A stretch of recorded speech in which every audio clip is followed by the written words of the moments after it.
Now, from Darwin's Evolutions Publishing, Kyris Gauntlet, a short story by Darwin A. Garrison, narrated by Lord Rexworth. Kyri Trellin closed her eyes and leaned back against the warm plastic of the air supply duct, breathed out a long sigh, and tried to let go of the nervous knot in her stomach. The end of Supply Duct 4 had become her hidden sanctuary less than a day after she had arrived on Crossroads Station. Here, far above the hustle and bustle of the freight and passenger decks, she could find a cool breeze and a measure of quiet. The scents of flowers and food plants arriving with the freshly recycled air from hydroponics soothed her nerves. When she closed her eyes, she could imagine herself lying on her favorite grassy hill on Escaflow, listening to the birds and the maples. "They should be on this one," said a soft childlike voice inside her mind. She felt the tickle of tiny claws against the skin between her breasts as a pair, her bonded Nidix, stirred and began to climb up to his lookout.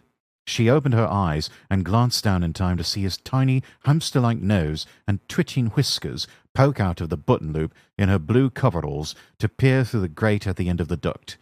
Kyri smiled in spite of her nerves. "Ever the optimist, eh?" she asked out loud.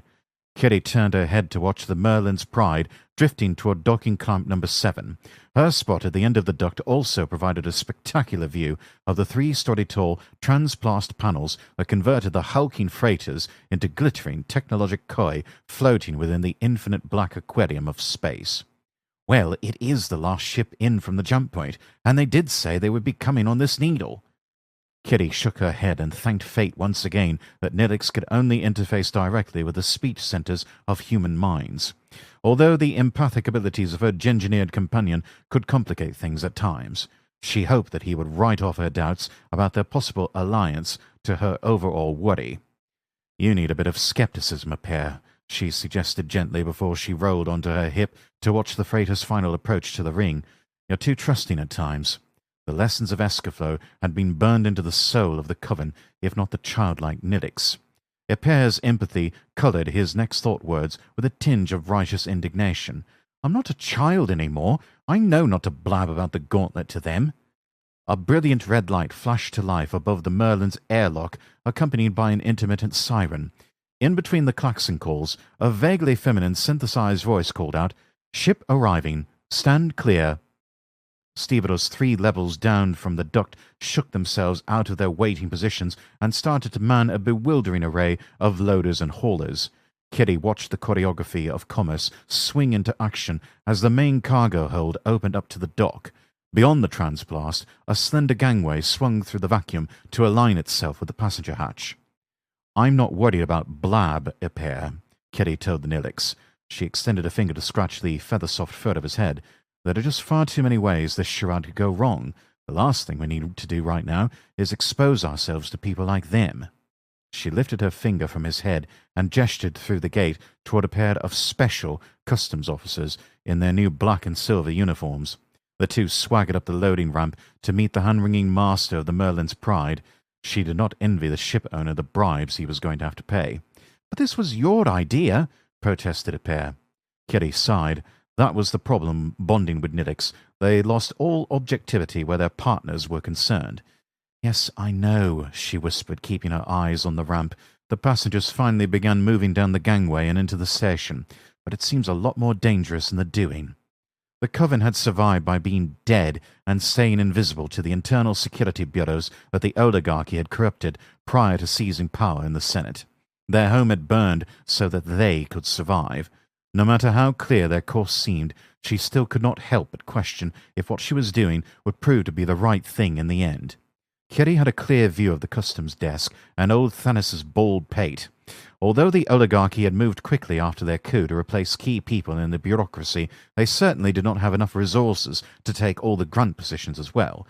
So not only had Thanos kept his job and his faded uniform of grey with its dark blue seams, but Kyri and her friends had kept their gateway on and off the station. That relationship, along with a couple of carefully placed bribes, made sure her guests would be assured of getting through customs without undue new senatorial scrutiny. She leaned back against the wall and watched idly as the inevitable queue built up in front of Thanos' station.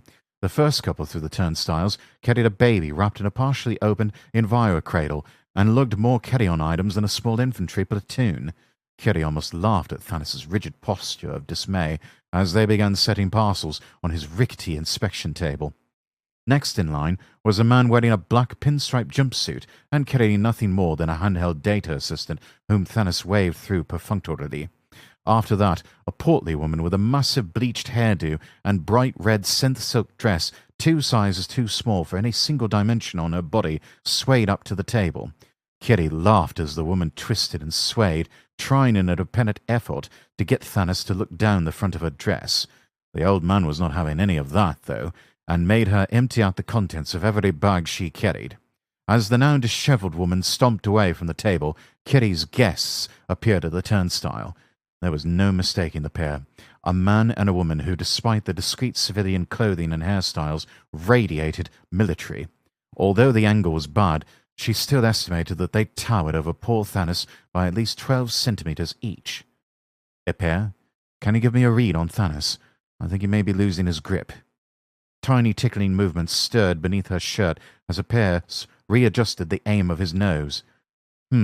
Said Pair non-committally. "Yeah, okay. He's confused. Nervous. No panic yet, though." Kyri let out a sigh of relief. Thank goodness for that, at least. What about the Legionaries? The 2 big ones there at the table? Is that them? Wound tight. Kind of cold on one hand and hot on the other. Sort of like explosives waiting for a detonator, I'd say. Oh, rapture. Let's hope nothing sets them off. She and Pair watched the 2 soldiers present their papers to Thanos, who took them with only the slightest nervous shake of his hand. They placed their small bags on the table and opened them while the clerk checked and stamped their documents. A few words were exchanged back and forth, broken only by a pause to allow Thanos to clear his throat, after which the old man waved them through with one hand while beckoning to the next person in line with the other. "Time to move, then," Kyri whispered to Pair. She shifted back away from the grate to scurry down the duct. The first step was complete. How had one of her friends put it in their planning sessions? Something about how to eat a vat of bovine protein, 1 bite at a time. Yeah, that was it. She grabbed the side rails of an access ladder and slid down to the maintenance hatch at the base of the feeder duct. With a twist of the dogging lever, she forced open the reinforced door just a crack. The Legionaries walked by the open end of the service corridor, sticking out in the general flow of humanity along the main causeway. Kyri slipped out of the side passage and into the crowd, trailing the pair while doing her best to remain anonymous in the human herd. Pair's empathy proved instrumental in tracking the 2 once he had their mental flavour, as their charges proved quite adept at ghosting down random corridors and between various bits and pieces of dock equipment and detritus. Without the Nilix, Kyri certainly would have given herself away trying to keep them in sight. Even so, by the end of the hour, she had been forced to think beyond tracking the pair into anticipating their actions. "These 2 have had some training," she muttered, even as she treaded her way between 2 scuffed fork-walkers in a tertiary corridor that would allow her to arrive at the designated hostel ahead of her charges. "You would know," the pair agreed enthusiastically. "Hush!" She squeezed the loop of her shirt closed in front of the Nilix, then peered around a corner. "I never completed the courses.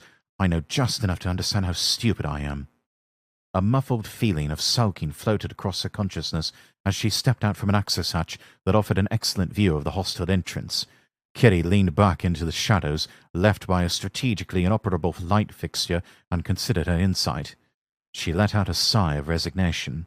She had expected military intelligence and had even planned for it. Still, after seeing how well they practiced their craft, she felt another twinge of panic. The threads of the plan started to feel slippery in her mind. "Quit worrying," Ipare chided her. "You'll give me an ulcer." "You? What about me? Your stomach is bigger. What the hell does that have to do with it? You can tolerate more stress. A poor tiny creature like me has a lot less surface area to spread worry around in. My mother always said your mother tried to eat you when you were 10 days old." A haughty psychic sniff filled her mind. "I bonded more in 10 days than you could have in 10 years. Anyway, she said, 'Shh!'" Kyri warned him, thankfully breaking off his trip down memory lane, which was a shorter walk for the 2-year-old Nidix than it was for Kyri. "They're here." The 2 legionaries appeared from the left of the opening, glanced at the entrance of a hostel, then back at each other. With a nod, the man walked into the portal. The woman slipped to the left, out of Kyri's sight. "What are they doing?" the Nilix pleaded, squirming in his pocket and climbing up to his porthole. Kitty shifted down the corridor a bit to hide behind some empty foam crates. "I think they're being careful." The two co-conspirators sat in nervous silence, watching the far door of the hostel. After 5 tense minutes, the male legionary left the building and turned right, the same direction his female companion had gone. "Do you want to follow them?" Epere suggested eagerly. His enthusiasm for playing spy was starting to get on Kyri's nerves, so rather than answer him immediately, she squashed herself against the wall in a corner behind some of the crates. "Can you still feel them?"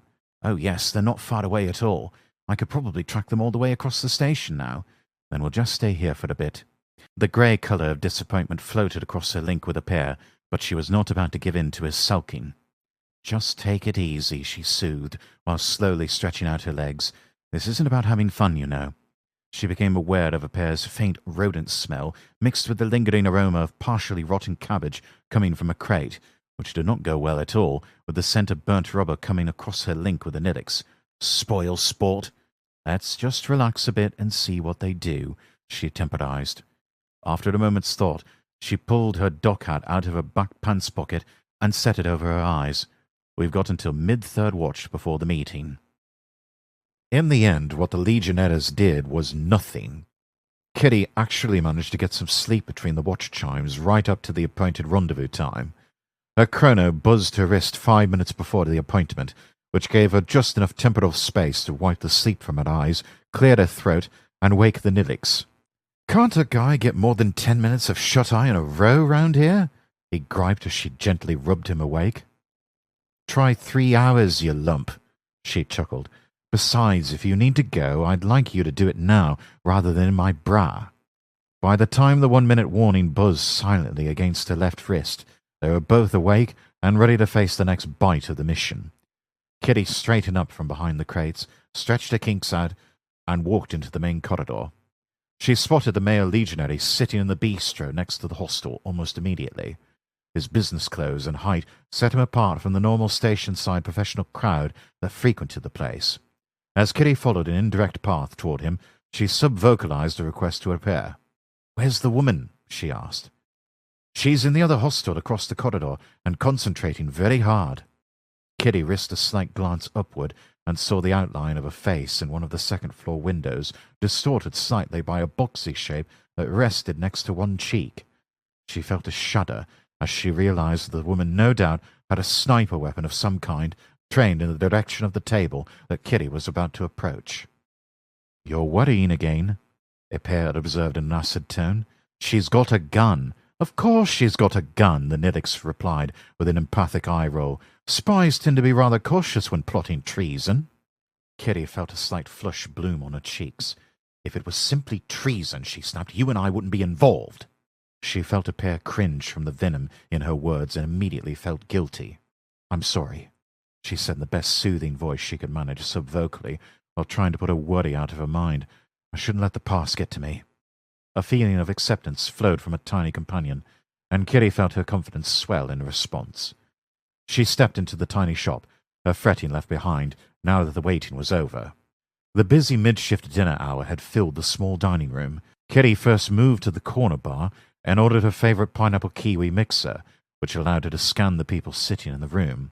None of them appeared to be giving either the legionary or her much mind. Sipping at the juice, she strolled to the soldier's table and slipped onto the opposite seat without actually looking anywhere but out the window into the main corridor. If her appearance had surprised the man, he gave no sign. "You're right on time," he said in a conversational tone.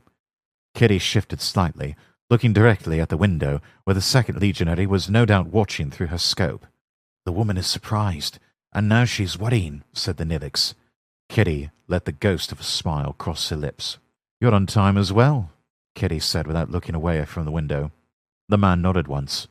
"When is the meeting?" Kitty turned back to look the man in the eye, then downed a juice. "Right now," she said in the coldest tone she could manage. She stood up from the table and began working her way through the crowd without looking back, another smile crossing her lips when she heard a muffled curse, followed by apologies, as the large man tried to keep up with her. "The woman is moving too." Epere warned right when she stepped into the main corridor. Good, she muttered. The second bite of a meal had gone down just as smoothly as the first, but plenty of protein waited in the vat. Let the others know we're coming. At first she walked to the side corridor that she had used to watch the hostel. Once she was out of the general flow of traffic, though, she ran to the hatch and into the tertiary tube beyond. Epere kept up a running dialogue as she jogged from access tube to access tube, helping Kyri keep track of the legionaries as they struggled to keep up with her evasive slips in and out of tight spaces. She had to make it hard enough to be convincing, but not so hard that she lost them.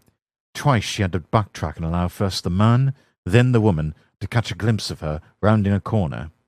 Her route took them coreward through the conical station, further and further from the central docks at the rim. The corridors began to lose the polished look of the more public areas. Graffiti tags appeared, along with broken machinery and various kinds of garbage. Kyri even had to jump over a sweat-stained stim junkie who was sleeping off a hit in the middle of an accessway.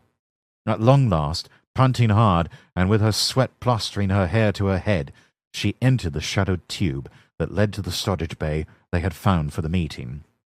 She sprinted to the corroded hatch and put both hands on opposite sides of the lock wheel. "They're almost here," Epere warned in the exact moment when Kyri's straining finally broke the wheel free with its characteristic high-pitched squeal.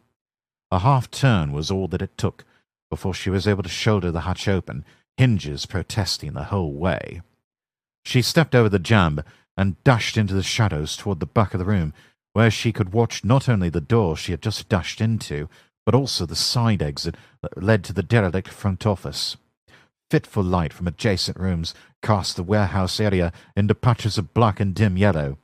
Kyri brushed back a sopping strand of her raven hair behind her left ear and tried to control her breathing. "This is so exciting," Epere crooned as he stuck his nose out of the loop. "It's just like being in a Maxwell thriller vid." "You watch too much vid," gasped out Kyri between breaths. Her heart rate crept lower, but beads of sweat still flowed down her face and neck. "Besides, have you ever seen him sweat?" No, not really. I wonder if his Nidix has to put up with a sweaty bra pocket." Kitty's transient urge to smash her small companion flat evaporated when the male legionary peeked round the edge of the hatch. "Is that both of them?" she sub-vocalized. "Yes, although the woman is hanging back a bit." The man slipped through the open hatch and moved to a bit of shadow to the right. Long seconds filled with soft footsteps crept by until another shadow crossed the opening. Kitty took a deep breath and stepped forward into a puddle of yellow light where she had placed a small foot switch. "You both might as well come in," she called. "We know you're there." The man's tall figure stepped out of the shadows and into another square block of reflected light. He turned his head and muttered into his collar, and then the woman stepped through the hatch to join him. "Kyri Trellin?" the male legionary asked. Kyri raised her head and tried to look as impressive as possible. "I am." The legionary looked at his female partner, who nodded in affirmation. He turned back to Kyri. "Good. I am Commander Velk, 3rd Expeditionary. This is my aide, Lieutenant Kobe." Kyri nodded in acknowledgement. "Welcome to Crossroads Station, Commander, Lieutenant. You've come a long way to chase a rumor." "Hardly a rumor," Kobe interjected, her clear voice almost musical with some faint colonial accent. "We've been trying to crack the Coven project for years." Kyri snorted. Given what happened on Backtrack, perhaps you should have concentrated your efforts elsewhere. Although she had spoken with overt sarcasm, the mitted flinches her words elicited on both the commander and lieutenant's faces told her almost as much as Epere's empathy. "Hindsight," Commander Velk said after a brief pause, "is a merciless teacher, and we've had all too many lessons of late." "Speaking of rumor," Kyri broke in, "word on the docks is that 1st and 2nd Expeditionary magically disappeared. Neat trick if it's true." This time, instead of flinches, she received faint smiles. "Like the commander said," Kobe admitted, "we've learned many lessons." Kyri nodded. The oligarchy had been using the Senate to teach all sorts of lessons, and not just to the fiercely independent legionaries. "So," she said, spreading her hands, "here we are. You wanted to speak to us. Talk." Do you represent all members of the project? Crossing her arms, Kitty gave the commander a cold stare. I was elected leader, but I hardly need speak for them. She stepped on the floor switch. Light fixtures attached to the catwalks and walls hummed to life, and the legionaries gasped in surprise. Kitty felt a satisfied smile quirking at her lips, because she knew that behind her the teenaged host of the Coven had silently emerged from the shadows. Here is the Coven, legionaries, Kitty said as she stepped forward. Now speak your minds. They didn't show up on my scan, muttered Kobe, obviously thunderstruck. Velk hissed through his teeth at her, and the lieutenant visibly stiffened. That's very impressive, the commander allowed as he stepped forward to meet Kitty. You must understand that we had no idea of your abilities or training. In fact, we weren't even sure you had escaped. Obviously, Kitty agreed sardonically, and felt a little thrill as the muscles in Velk's jaw clenched. Look, he said, a little irritation leaking through his control. We don't have to play power games with each other. With the Senate putting up bounties on every legionary and continuing to sniff for hints of the Coven, the obvious action is to join forces and begin working against the oligarchic puppet masters who are writing the legislation. Kitty sighed. You don't ask for much, do you? The Coven is completely safe so long as we remain hidden.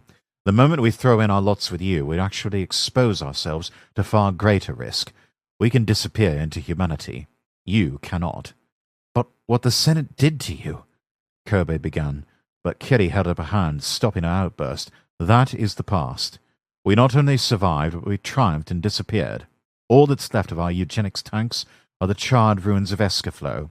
Can you say the same of the modification facilities on Sol? You can't like what you're seeing, protested the commander, his temper rising. They murdered an entire planetary population to take down the fourth. We sacrificed most of the third to save first and second, along with their ships. We did not come through all this just so you could keep hiding. And what shall we do, soldier? Kyri answered him coolly. You have 2 1/10 bloodied regions left. The colonies are already in shambles, and you'll be hard-pressed to recruit from the inner worlds where the oligarchy holds senatorial sway. For our part, most of the Coven is 15 standard years old, like myself or younger. Most of us have yet to even begin to reproduce, let alone raise families. What you see is what we are. Velk clenched his fist and drew them together before his chin. You can't just give up without a fight. We can if it means we will survive. As Velk opened his mouth to reply, Kitty sub-vocalized a single word to appear. Now. Doors along the catwalk and to the side of the warehousing space slammed open as shock troops in senatorial black and silver charged into the space. An amplified voice boomed into the warehouse cavern. Halt! You are all under arrest by Senate decree. Lay down your arms and surrender. For a heartbeat, shock froze everything. Kitty stared hard at the commander and the lieutenant. Kobe! The commander yelled as he reached inside his jacket and began running. Get them out of here! Before Kitty could turn her head, the lieutenant had grabbed her about the waist and lifted her into a Kitty position. The soldier spun around and yelled back over her shoulder to the impassive ranks of the Coven. Come on, you kids! She called in a firm command voice. Follow me! With that, she charged toward the door through which she, the commander, and Kitty had all entered the warehouse. The commander's guns spat fire at the gathered senatorial troops. Pulsar fire answered in kind and began to dance on the floor around the legionary and his lieutenant. Troops fell before the commander's accurate fire, but others shuffled to throw off his aim and allow for reinforcements to join them on the floor and catwalk. A burst of rounds stitched the floor beneath Kobe's feet, and she stumbled, hurling Kitty toward the door as she fell. Run! The legionary screamed at Kitty before she rolled onto her back, adding her own return fire to the commander's. Kitty staggered to her feet and brushed at her clothes. Are you okay? She asked her pair. Whee! He answered brightly. That was cool! Kitty snorted and walked back to the lieutenant. What the hell are you doing? The woman yelled when she saw Kitty approaching. Get out!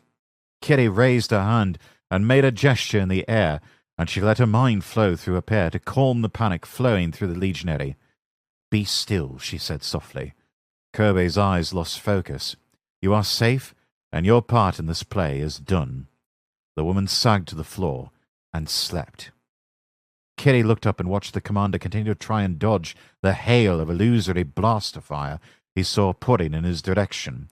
An imaginary hit took him in the leg and he fell, but he wobbled back to his feet and lurched behind a transit crate, firing all the way.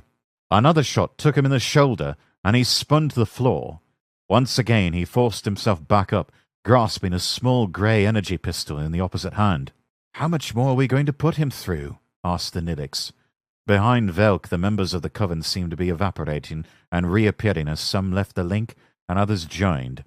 Maintaining the illusion between stars was taxing, but the rotation kept the image fluid, up to and including tricking the commander and lieutenant into believing they had actually fired their weapons.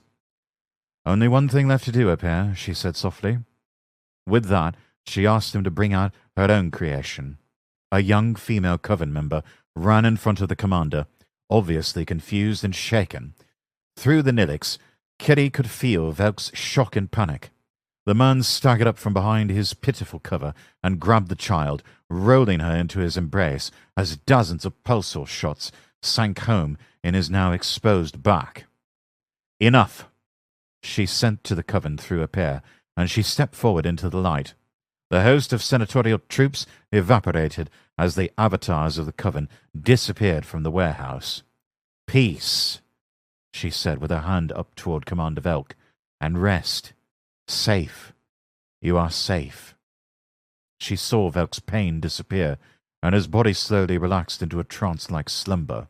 She knelt down next to the commander and rolled him off his side and onto his back. Up close and with the sweat of effort covering his face, she could now see the spiderweb trace of old scars on his face, hands and arms. "He's been through a lot, Apare," she said softly as she traced his face. "Let's see what he can tell us." She let her fingertips drift to the soldier's temple and focused her mind through Apare to follow the man's memories. From his early days as a proud volunteer, through training and thence to deployment, she walked down the path of his life. He travelled between the stars and she followed, fighting by his side across the worlds of man.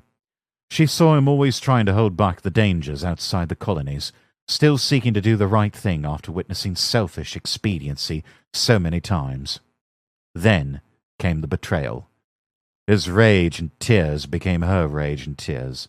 The skies burnt above as senatorial ships bombarded their own troops, the Legion being too independent to be trusted by the oligarchic conspirators.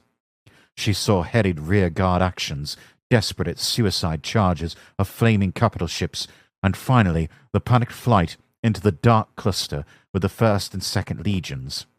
She witnessed and felt it all. Kitty came back to herself and reached up to touch the tears flowing down her face. She had seen their plans and hopes, and knew them to be like her own. The commander's eyes flickered open, his confused eyes finding her teary ones. "Are we dead?" he asked, soft and confused. Kitty laughed through a sob and scrubbed at her eyes with the back of her hand. "No, Commander, you're not dead," she confided as she reached out to brush his hair aside. "And obviously, neither am I." "But," he began, but Kitty quickly put a finger on his lips to silence him. "Illusion, Commander, and an example of our powers that you know so little about." She put her hands behind his shoulder and guided him into a sitting position. "I'm the only member of the Coven physically present on this station." His gaze snapped Kirby's prone form, and he began trying to struggle to his feet. "Easy, soldier," Kitty said, keeping a firm grip on his shoulder. "She's only sleeping." Velk turned back to her, confusion once more taking root in his eyes. She chuckled. "I'd like you to meet someone." She held out her left hand before the loop in her blouse, and a pair scurried into her palm. A hamster?" the legionary asked, nonplussed. "Hiya!" A pair greeted them both with a little wave. A talking hamster? Hey!" protested a pair as Kyri chuckled. "A Nilix," Kyri offered. "Neurologic linkage experiment. An engineered symbiote and the fulcrum of the Coven's power." She shook her head, a sad, mocking chuckle escaping her lips. "Look, because of the Nilix, we are never a single person, but always two. Then, through the two, we become one with the Coven. Individually, we can cast small illusions and plumb memories. Through the Nilix, we can do so much more. no matter where we are in space as individuals. No comm delay. Instantaneously. Kyri looked him in his awe-struck brown eyes. That was more than enough for the Senate to sentence us to death. The commander blinked. It's not a hamster? Kyri smiled and shook her head. No, but that is neither here nor there. You wanted an alliance and you've got it. He stared in disbelief. You had to torture us to do that? Not torture. Test, Kyri said flatly. A trip down a mental gauntlet to gauge your true self. Although we may seem young to you, we are not so silly as to trust even an enemy of an enemy by their word alone. We wanted to take your measure, and now we have it. Your actions speak louder than all the rhetoric in the Senate. She reached out and took the commander's right arm, clasping his wrist. You've made your pact with the shadows and attained friends and spies across the human sphere, as well as instantaneous ship-to-ship communication once you add a coven member to each ship's company. The Senate has called us outlaws and pirates, but mankind has never seen corsairs such as we will be. Together, we'll turn their treachery back around on them and take back the inner worlds. Pirates? Epere exclaimed in her mind. He scampered up onto the rapidly warming clasp between Kyri and Velk. I can do pirates. I saw Vid once. He stood up on his haunches and brandished a tiny fist. Arr! The end.